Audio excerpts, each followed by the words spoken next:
Hello everyone, welcome to my vlog. আজি মই ঘৰতে পাপৰি চাট বনাম বুলি ভাবিছোঁ। ট্ৰাই কৰিম আৰু কেনেকুৱা হয় নাজানো। এয়া আলু মই গোল গোলকৈ পাপৰি চাটত যেনেকৈ দিয়ে সেইটো শেপত অলপ সৰু সৰুকৈ কাটি লৈছোঁ। এইটো বইল কৰিম। কুকাৰত নিদিওঁ কাৰণ কুকাৰত কেতিয়াবা আলু বইল কৰিলে ফাটি যায়। তেতিয়া মোৰ তাত কাটিবলৈ অলপমান অসুবিধা হ'ব, সেইটো কাৰণে এনেকৈ বইল কৰিম। আৰু এইটো মই পানীত অকণমান তেতেলী এনেকৈ মোহাৰি লৈছোঁ। আৰু এইটো অকণ মিঠা কৰিবলৈ তেতেলী জুচটো মই গুড় ব্যৱহাৰ কৰিম, চেনি ব্যৱহাৰ নকৰোঁ।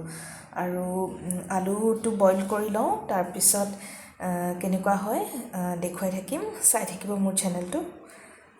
ব্লিংকিটৰ পৰা অলপমান বস্তু অৰ্ডাৰ কৰিলোঁ। এইটো পিনাটছ অৰ্ডাৰ কৰিছোঁ। মই ৰঙা বাদামটো দিয়া নাই, অকণমান এনেকুৱা দিছোঁ।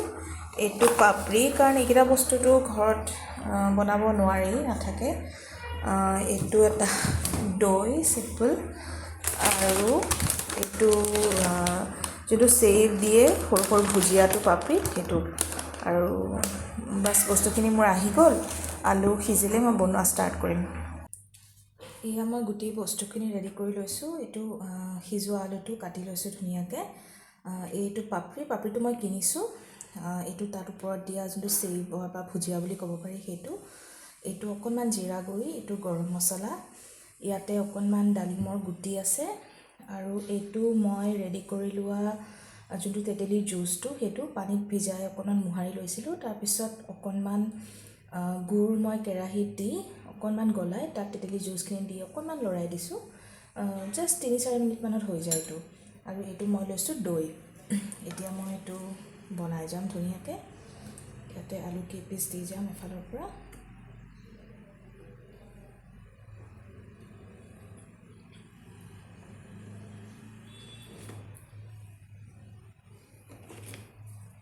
আৰু এয়া পাপৰিটো অকণমান ডাঙৰ কাৰণে মই অকণমান ভাঙি পেলাই দিছোঁ। বেছি ডাঙৰ হ'লে চুপাবলৈও দিগদাৰী হয়। এতিয়া ইয়াতে মই অকণমান তেতেলীৰ জুচটো দি দিম। প্ৰত্যেকটো লেয়াৰত একচুৱেলি জুচটো থাকিলে অকণমান টেঙা টেষ্টটো আহে, ভাল লাগে। অকণমান দৈও দি দিম এই লেয়াৰটোত। অকণমান মছলা দিম, জিৰা গুড়ি, এয়া অকণমান এইটো নৰ্মেল গৰম মছলা হয়।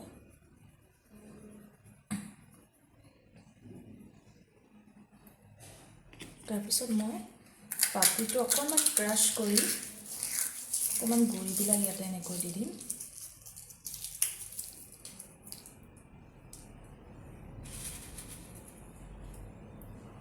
ভুজিয়াটো এনেকৈ দিছোঁ।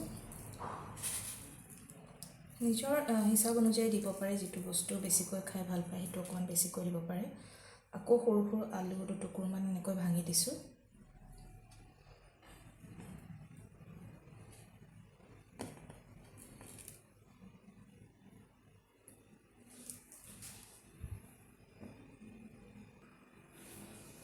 এতিয়া ইয়াতে দিম বাদাম। এইটো অকণমান লেমন ফ্লেভাৰ থকা ৰ'ষ্টেড বাদাম হয়।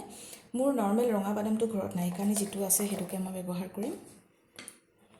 ৰঙা বাদামটো সাধাৰণতে ব্যৱহাৰ কৰা হয়, বেছি ভাল লাগে। মোৰ নাছিলে কাৰণে মই এইটো বাদামকে দিছোঁ। এতিয়া আকৌ অকণমান মছলা দিম।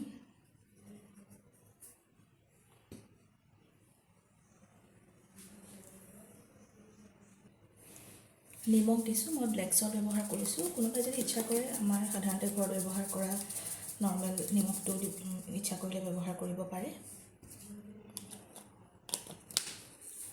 ওপৰত আকৌ তেতেলী জুচটো দি দিম ধুনীয়াকৈ।